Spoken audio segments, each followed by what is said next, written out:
అవును, ఇది మామూలు అవమానం కాదు. తెలుగు సినీ ఇండస్ట్రీలోని పెద్ద హీరోలు ఎవరికి కూడా ఇంతవరకు జరగని అవమానం ఇది. చిరంజీవి గారి నుంచి మొదలు పెడితే వెంకటేష్ గారి వరకు, జూనియర్ ఎన్టీఆర్ గారి నుంచి మొదలు పెడితే విజయ్ దేవరకొండ వరకు, ఇలా చెప్పుకుంటూ పోతే కాస్త కోస్త స్టార్ వాల్యూ ఉన్న ఏ ఒక్క హీరో సినిమాకు కూడా జరగని అవమానం బాలయ్య సినిమాకు జరిగింది. కాదు కాదు, బాలయ్యకే అవమానం జరిగింది. తెలుగు సినీ ఇండస్ట్రీలో అతిపెద్ద డిజాస్టర్లుగా మిగిలిపోయిన సినిమాలు కూడా సాఫీగానే విడుదలయ్యాయి. కొన్ని సినిమాలకైతే విడుదలకు ఒక్కరోజు ముందు సినీ ఇండస్ట్రీలో హడావిడి నడిచినా, కోర్టు కేసులంటూ గొడవలు నడిచినా, సినిమా విడుదల టైం కల్లా అన్ని సమస్యలు సద్దుమణిగేవి. నిర్మాతలు ఏదో ఒక ప్రయత్నం చేసి ఏదోలా తమ సినిమా విడుదలకు మార్గాన్ని సుగమం చేసుకునేవారు. కొన్ని సినిమాల నిర్మాతలు అయితే మార్నింగ్ షో పడకపోయినా ఆఫ్టర్నూన్ షో నుంచి రెగ్యులర్గానే తమ సినిమాలను రిలీజ్ చేసుకునేవారు. తెలుగు సినీ ఇండస్ట్రీలో సీనియర్ హీరోలుగా ఖ్యాతిని పొందుతున్న చిరంజీవి, వెంకటేష్, నాగార్జున గార్ల సినిమాలకు కూడా ఇలాంటి అవమానం గతంలో ఎప్పుడూ జరగలేదు.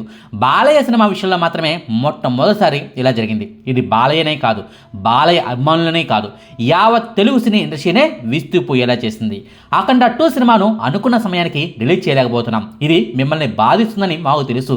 కొన్ని అనివార్య కారణాల వల్ల ఈ నిర్ణయం తీసుకోవాల్సి వచ్చింది. త్వరలోనే ఓ మంచి శుభవార్తతో మళ్ళీ మీ ముందుకు వస్తామంటూ 14 రీల్స్ ప్లస్ నిర్మాణ సంస్థ ఎట్టకేలకు ఓ అధికార ప్రకటన అయితే అర్ధరాత్రి సమయంలో చేసింది. నిజానికి ప్రీమియర్ షోలు రద్దయ్యాయని తెలియగానే సరేలే తర్వాతి రోజు శుక్రవారం నాడైనా షోలు పడతాయని అంతా ఊహించారు.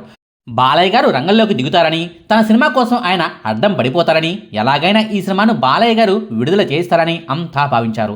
బాలయ్య గారి దగ్గరుండి మరీ తన సినిమాను రిలీజ్ చేసుకుంటారని అంతా ఊహించారు. కానీ కట్ చేస్తే బాలయ్య గారు కూడా చివరకు ఏమీ చేయలేకపోయారు. చివరకు నిర్మాతలే గతిలేని పరిస్థితుల్లో బయటపడి మరీ మేము ఈ సినిమాను పోస్ట్పోన్ చేస్తున్నామంటూ అధికారిక ప్రకటన చేయాల్సి వచ్చింది.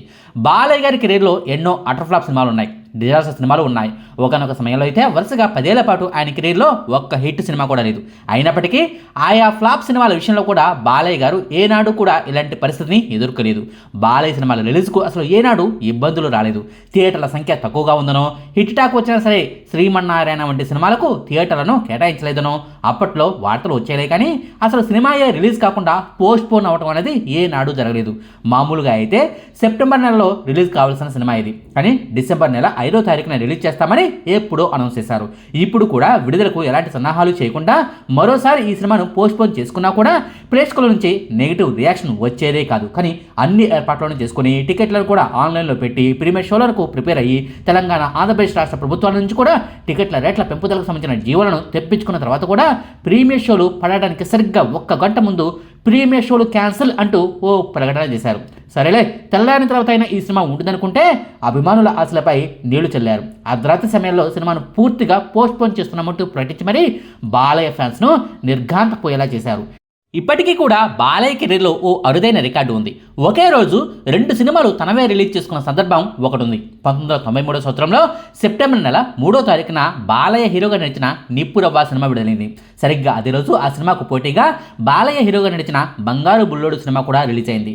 రెండింటికి హిట్ టాకే వచ్చింది. కాకపోతే కలెక్షన్ల పరంగా బంగారు బుల్లోడు సినిమా నిప్పురవ్వ సినిమాను దాటేసిందనుకోండి, అది వేరే సంగతి.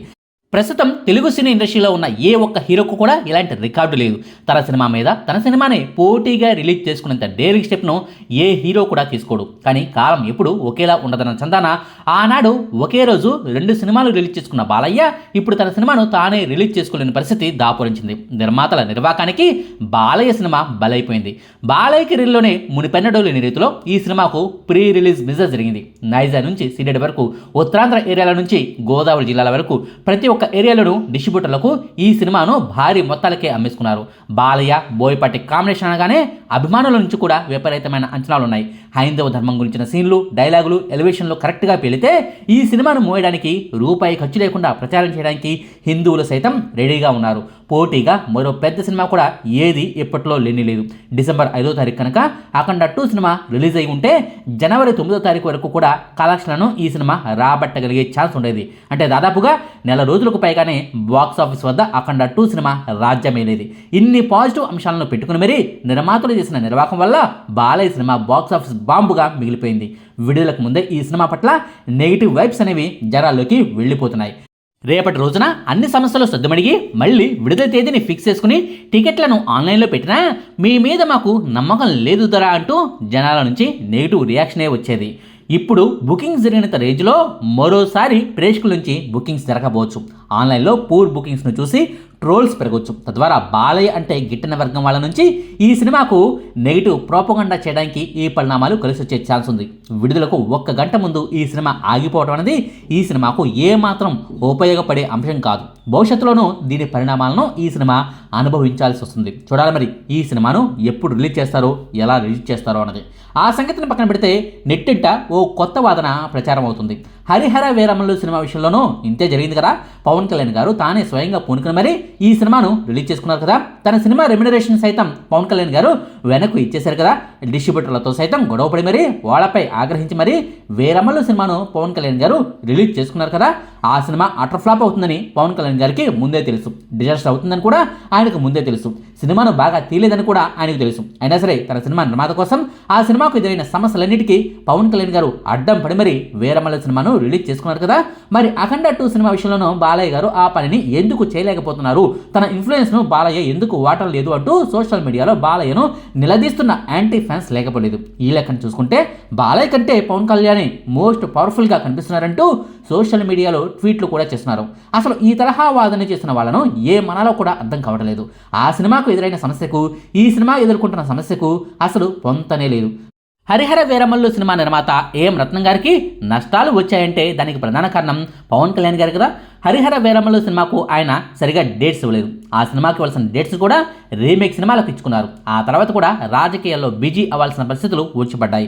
రేపు మాపు అంటూ ఏళ్ల తరబడి కాలం గడిపేయడం వల్ల ఫైనాన్షియల్ నుంచి ఒత్తిడి పెరిగింది. వడ్డీల భారం ఎక్కువైంది. నిర్మాత నిండా నష్టాల్లో మునిగిపోవాల్సి వచ్చింది. అందుకే తన వల్లనే నిర్మాత నష్టపోతున్నాడు కాబట్టే తన రెమ్యునరేషన్లో కొంత మొత్తాన్ని ఏఎం రత్నం గారికి పవన్ కళ్యాణ్ గారు ఇచ్చారన్నది వాస్తవం. ప్రభుత్వ పరంగా కూడా ఏదో పదవిని ఇచ్చేందుకు ప్రయత్నాలను చేశారులే కానీ అది ఇంతవరకు వర్కౌట్ అవ్వలేదు. ఆ సంగతిని పక్కన పెడితే ఇక్కడ అఖండ సినిమా విషయంలో ఏర్పడిన సమస్యకు ఎవరు కారణం, బాలయ్యనా లేక బోయపాటినా? ఎవరు కారణం? ఈ సమస్యలన్నింటికి మూల కారణం నిర్మాతలే కదా. నిండా అప్పుల్లో కూరుకుపోయి ఆ విషయాన్ని దాచిపెట్టి మరి ఎక్కడెక్కడి నుంచో డబ్బులను ఫైనాన్స్కు తెచ్చి సినిమాని అయితే పూర్తి చేశారు. కానీ పాత బాకీల వాళ్ళు వచ్చి పీకల మీద కూర్చుంటారని మాత్రం ఊహించలేకపోయారు. వాళ్ళ బాకీలను వాళ్ళకి ఇవ్వకుండా తప్పించుకుని తిరుగుతున్న నిర్మాతలది తప్ప, లేక తన సినిమా ప్రమోషన్స్ కోసం విపరీతంగా ప్రచారం చేసుకుంటున్న బాలయ్య తప్ప? ఎవరి తప్పు? తన తప్పేమీ లేకపోయినా బాలయ్య గారు నిర్మాతలు తీర్చాల్సిన అప్పులను తీర్చాలని అనేవాళ్ళను ఏమనాలి? పోనీ ఆ బాకీలు ఏమైనా ₹1 కోట్ల, 2 కోట్ల లేదా 3 కోట్ల? ఏకంగా 60 కోట్ల రూపాయల డబ్బులు ఈ సినిమాలో నడిచినందుకు బాలయ్య కూడా ఆ రేంజ్లో రెమ్యునరేషన్ తీసుకోలేదు కదా. నాకు అసలు రెమ్యునరేషనే వద్దు అంటూ బాలయ్య అన్నా కూడా ఆ అప్పులు తీరిపోవు. ఎవడో చేసిన పాపానికి బాలయ్య మూల్యం చెల్లించాలనటం కరెక్ట్ కాదన్నది నా ఒపీనియన్. ఇక చివరిగా ఒక మాట, అఖండ 2 సినిమా రిలీజ్ ఎప్పుడవుతుంది? తర్వాత వారంలో అయినా రిలీజ్ చేస్తారా లేక సంక్రాంతికి రిలీజ్ చేస్తారా అన్న డిస్కషన్ అయితే జోరుగా నడుస్తుంది. ఎప్పుడు రిలీజ్ చేస్తారన్న సంగతిని పక్కన పెడితే ఈ సినిమా రిలీజ్ కావాలంటే మాత్రం ఒకే ఒక మార్గం ఉంది. నిర్మాత అప్పులతో సంబంధం లేకుండా ఈ సినిమాను రిలీజ్ చేసుకోవడానికి ఒకే ఒక మార్గం ఉంది. ఈ సినిమాను నిర్మించిన 14 Reels Plus నిర్మాణ సంస్థ నుంచి ఎవరైనా మరో నిర్మాతలు ఈ సినిమాను కొనుక్కోవాల్సి ఉంటుంది. అన్ని లావాదేవీలను పక్కాగా రాసుకోవాల్సి ఉంటుంది. ఈ సినిమాను పూర్తిగా మరో నిర్మాణ సంస్థ టేకప్ చేయాల్సి ఉంటుంది. ఇకపై మాకు అఖండ 2 సినిమాకు సంబంధం లేదు, మేము ఈ సినిమాను అమ్ముకున్నామని 14 Reels Plus నిర్మాణ సంస్థతో పక్కాగా అగ్రిమెంట్లను రాసుకోవాల్సి ఉంటుంది. అప్పుడే ఏ దిల్లాజో, ఏ నాగవంశీనో లేక మైత్రి మూవీ మేకర్స్ వాళ్ళు లేక హోంబలే ఫిల్మ్స్ వాళ్ళు ఈ సినిమాను తమ సినిమాగా ప్రొజెక్ట్ చేసుకుని రిలీజ్ చేసుకోవచ్చు. అప్పుడు ఈరోస్ సంస్థ వాళ్ళు కోర్టులకు వెళ్ళినా సమస్య అనేది 14 Reels Plus నిర్మాతలతో కాబట్టి వాళ్లకు ఈ సినిమాకు సంబంధమే ఉండదు. కాబట్టి అఖండ 2 సినిమా విడుదలకు ఎలాంటి ఇబ్బందులు రాకపోవచ్చు. చూడాలి మరి ఈ దిశగా ఏమైనా ప్రయత్నాలు చేస్తారా లేక ఈరోస్ వాళ్ళతోనే 14 Reels Plus నిర్మాణ సంస్థ ఓ ఒప్పందానికి వస్తుందా లేదా అన్నది. ఇదండి అఖండ 2 సినిమా పోస్ట్ పోన్ గురించిన వివరాలు. మీకు ఈ వీడియో ఇస్తే లైక్ చేయండి, షేర్ చేయండి. మరిన్ని ఆసక్తికరమైన వీడియోల కోసం మా కొత్త ముచ్చట ఛానల్ను సబ్స్క్రైబ్ చేయడం మాత్రం మర్చిపోకండి. Thank you.